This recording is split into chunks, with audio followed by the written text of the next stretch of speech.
کیونکہ قانون کی حکمرانی کی مثالیں تو بڑے بڑے ادارے اور بڑے بڑے لوگ اپنی ذاتی زندگی سے قائم کر رہے ہیں. ہمارا تو ایسا ملک ہے کہ جہاں پہ کوئی بھی شخص جو ہے جب وہ وردی پہن لیتا ہے تو آئین کو اس طرح پامال کرنا شروع کر دیتا ہے جیسے آئین نہ ہوا گٹھر میں تھیرتی ہوئی بچے کی بنائی ہوئی کاغذ کی کشتی. ہم نے دیکھا ایوب خان سے جو سلسلہ شروع ہوا، یحییٰ خان، ضیاء الحق، مشرف اور پھر تاحال، اس دوران ہمارے سامنے ایک واقعہ ہوتا ہے کہ جب ضیاء الحق آتا ہے تو اپنے اقتدار کو دوام دینے کے لیے ذوالفقار علی بھٹو مرحوم کو سپریم کورٹ کے ذریعے پھانسی پہ چڑھا دیتا ہے. 40 سال بعد قاضی فائز عیسیٰ نے انصاف کے لیے نہیں کیا، قاضی فائز عیسیٰ نے پیپل پارٹی کو خوش کرنے کے لیے گرچہ فیصلہ درست ہے 40 سال بعد یا 50 سال بعد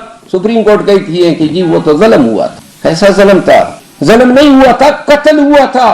ایک انسان کا آپ نے عدالتی قتل کیا اور انصاف کا تقاضا تھا کہ ان ججوں کو ان کی قبروں پہ جا کے سزائیں دیتے.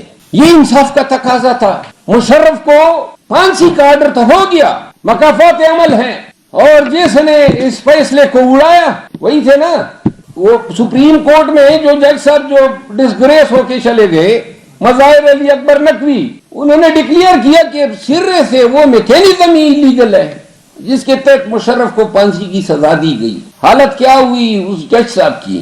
عزیزان من، پاکستان میں قانون کی حکمرانی ایک خواب ہی رہے گی جب تک ماضی میں جس نے قانون اور آئین کو توڑا ہے ان سب کو، چاہے زندہ ہے یا مردہ ہے، قانون کے مطابق سزا نہ دی جائے. مشرف کی پھانسی پر عمل درآمد ہوتا یا وہ فیصلہ ٹھہرتا تو یہ 2.5 سال سے اس ریاست میں یہ لوگوں کے گھروں میں گھسنا، ہوا کرنا، مارنا، پیٹنا، یہ عوامل نہ ہوتے کیونکہ قانون کا ڈر ہوتا.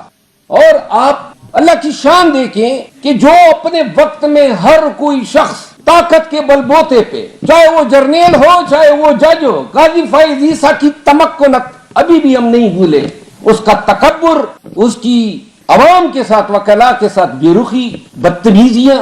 اللہ کی شان ہے جو اپنے عدالت میں لوگوں کی توہین کیا کرتا تھا، آج دنیا بھر میں خود توہین اس کے ساتھ ہو رہی ہے اور شاید یہ مرتے دم تک اس کا مقدر ہوگی. اللہ کی شان ہے. اور مشرف کے منہ کیا بھول گئے جو لہرایا کرتا تھا کہ ادھر ہم ہیں اور ہم بتائیں گے. وہی مشرف تھا لاغر، کمزور، ریاست قانون اور آئین سے بھاگا ہوا، مرتے دم تک اس کو اس دھرتی پہ سانس لینا نصیب نہیں ہوا. وہ ضیاء الحق جس کی وہ جنگلی بیڑ کی طرح وہ دان تھے، بھول گئے کہ جب مرا آج بھی ہمیں علم نہیں ہے کہ فیصل مسجد میں اس کے قبر میں جو ہڈیاں پڑی ہیں وہ انسان کی ہیں کہ کسی جانور کی ہے. کسی کو یہ علم نہیں ہے کہ سابق عامر یعنی کہ یحییٰ خان اور پیشرو ایوب خان، کسی کو علم نہیں ہے کہ ان کی قبریں کہاں پہ ہیں آج. اور یہ تاریخ کے کوڑے ہیں جو لگے ہیں ان تمام لوگوں پہ جنہوں نے اپنے وقت میں اپنے آپ کو فرعون ثابت کرنے کی کوشش. یہ وہ تھے جو انڈسپینسیبل تھے، جو اپنے آپ کو ناگزیر سمجھتے تھے. تو لہذا جس شخص نے اس پاک دھرتی کے لوگوں کے ساتھ، ان کے وسائل کے ساتھ، ان کے قوانین کے ساتھ جبر، ظلم یا کھلواڑ کی کوشش کی، تاریخ نے ایسے عبرتناک کوڑے ان پہ برسائے ہیں کہ آج ان کے وجود کی ریند جو ہے، باقیات، وہ بھی کسی کو دیکھنے کو نہیں مل رہی ہے، نہ کسی کو شکل دکھا سکتے ہیں. اور یہ بات جرنیلوں تک محدود نہیں ہے. ججوں کی مثال لیں، یہی افتخار چودھری، مجھے یاد ہے 2013 میں جو صدر تھا، یہ جب ریٹائر ہو رہا تھا تو کسی نے کہا اسلام آباد بار ان کے لیے کھانا کرے گی، تو میں نے کیبنٹ کو کہا آئے گا تو میں اس کو گندے انڈے ماروں گا، اور نہیں آیا. افتخار چودھری یعنی کہ کتنا بڑا فرعون بن گیا تھا. پھر ثاقب نثار کو ہم نے دیکھا، بندیال کو دیکھا، کھوسا کو دیکھا، یعنی کتنے چھوٹے ثابت ہوئے اتنے بڑے مناصب پہ براجمان لوگ. اور پھر قاضی فائز عیسیٰ کی شکل میں ہم نے سب سے بڑا عدالتی خبیث دیکھا. یہ منصف اس کو کہنا، اس کے اعمال جو ہیں جو اس نے پاکستانیوں کے ساتھ کیا، پی ٹی آئی کو نشانہ بناتے بناتے وہ پاکستان کا بیڑا غرق کر گئے۔ آج یہ 26ویں آئینی ترمیم اس نے اموار کی ملی بھگت کر کے۔ اب نون کے لوگ چیخ رہے ہیں کہ جی ہم انگلستان میں جن لوگوں نے گھر سے گالم گلوچ نہیں ہونی چاہیے، لیکن یہ سیولائز معاشرے میں سیولائز طریقے سے کسی کے خلاف پروٹیسٹ کرنا ہر ایک کا بنیادی حق ہے۔ آپ دھمکیاں دے رہے ہیں ہم پاسپورٹ بلاک کریں گے، ہم ہیں نا، آپ بلاک کریں ہم کھلوائیں گے، جس چیز کا آپ بلاک کریں گے ہم کھلوائیں گے۔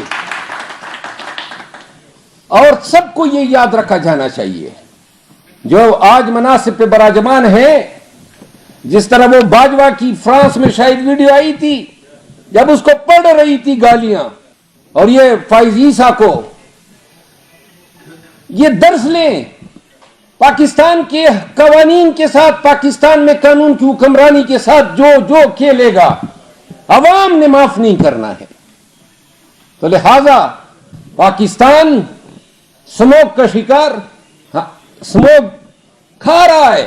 ابھی یہ سموک پہلے لاہور تک محدود تھا، اب تو یہ پشاور تک پہنچ گیا ہے، اور آنے والے دنوں میں ہم اسلام آباد کے لوگ بھی اس سے محفوظ نہیں ہوں گے۔ پھر ماحولیاتی تبدیلیاں جو ہیں وہ آنے والے 3 سالوں میں تباہ کن ہیں۔ اب ہم کرپشن سے کرنے سے ہمیں فرصت ہی نہیں ہے، سیاسی مقاصد کے حصول کے لیے لوگوں کے مار پیٹ اور اغوا کیے جانے سے ہمیں فرصت ہی نہیں ہے۔ ہمارے پاس وقت ہی نہیں ہے کہ ہم مستونگ میں جو بچیاں ماری گئی اور جو کوئٹہ میں جو ہیں 24-25 لوگ شہید ہوئے خودکش حملے میں، ہمارے پاس ان کاموں کے لیے وقت نہیں ہے۔ خیبر پختونخوا کے بارڈر ایریاز پریکٹیکلی جو ہیں قانون کی حکمرانی سے نکل چکے ہیں، وہاں بندوق کے زور پہ فیصلے ہو رہے ہیں۔ ہمارے پاس وقت نہیں ہے ان چیزوں کے لیے۔ ہمارے پاس وقت ہے صحافیوں کو ان کا آواز مزل کرنے میں، ان کو نوکریوں سے نکلوانے میں، ان کو اغوا کرنے میں، سیاستدانوں کی لائلٹیز وفاداریاں تبدیل کروانے میں، وکلاء کو دھمکیاں دینے میں۔ اور پاکستانیوں، ایک واحد چیز جس نے پاکستان میں غنڈوں کے راج کو قائم کیا ہے وہ خوف ہے۔